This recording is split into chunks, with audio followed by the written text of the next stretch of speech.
Une des grandes particularités de la prévention, c'est ce qu'on appelle, nous, la libre adhésion, hein, cette non-obligation de venir travailler avec nous.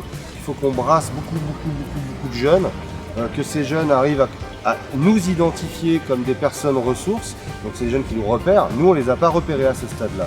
Mais dans toutes nos séances de travail de rue, d'intervention collective, etc., nous, on va aussi commencer à pouvoir repérer des jeunes et à pouvoir échanger avec eux de façon non formelle.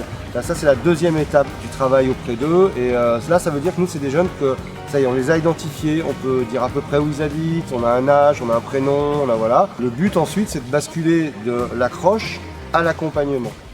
Et donc l'accompagnement, nous, on part du principe qu'on est dans l'accompagnement quand il y a une démarche formalisée. Un rendez-vous, un horaire, un objectif. Aujourd'hui, on travaille sur un territoire de 15 000 habitants qui comprend Cray, Oust-sur-Scie, Pied-Gros-la-Classe, Mirabel-les-Blacons et Saillant. Donc un territoire à dominante très rurale. Et puis on va retrouver dans cette ville de Cray parfois des problématiques qui peuvent être quand même des problématiques urbaines. C'est-à-dire qu'un projet de prévention, il va se construire au regard de la géographie et du territoire sur lequel il s'exerce. Et du coup, c'est comme ça que les projets ne peuvent pas être les mêmes d'un territoire à un autre.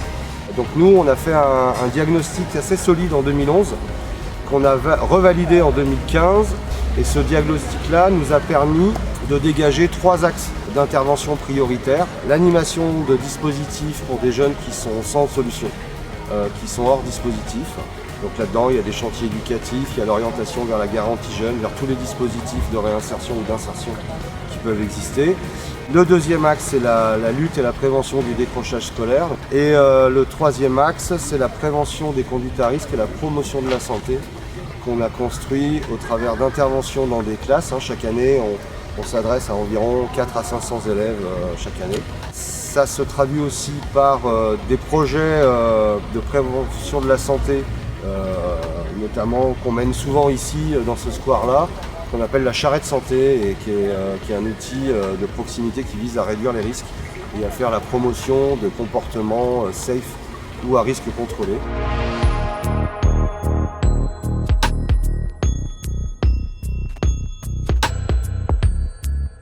On a pu obtenir un financement de l'Agence régionale de santé pour l'intégration d'un 04 ETP, donc un petit mi-temps, de psychologue de rue. Donc là, l'objectif, c'est aussi de mettre ça en place et de faire une première phase de bilan, de rencontrer aussi les jeunes pour voir un petit peu comment eux ils saisissent ou pas de cette présence, et après de créer un petit peu des outils qui puissent permettre aussi de rendre compte et de diagnostiquer aussi là où on en est dans la santé mentale, quels sont les besoins des jeunes, etc. Donc il y a cette question de transfert des compétences avec les équipes qui vont pouvoir me montrer quel est leur travail, comment on intervient dans la rue, parce que c'est quand même pas classique pour un psychologue d'intervenir dans la rue. Alors, on a un cadre qui est un petit peu différent. Et puis après, ça va être aussi moi de pouvoir transférer un petit peu certaines compétences sur le plan de la santé mentale, pour voir comment on peut diagnostiquer, outiller, quels sont les moyens qu'on va avoir pour lever certains freins de certaines situations. Et donc de pouvoir compléter l'offre finalement et ce qu'on peut leur apporter. Moi je sais que j'avais vraiment du mal et au final j'ai vraiment eu besoin d'eux à un moment et je suis parti les voir, ils m'ont beaucoup aidé. Je suis venu avec un dossier qui était énorme, ils m'ont tout aidé du début jusqu'à la fin.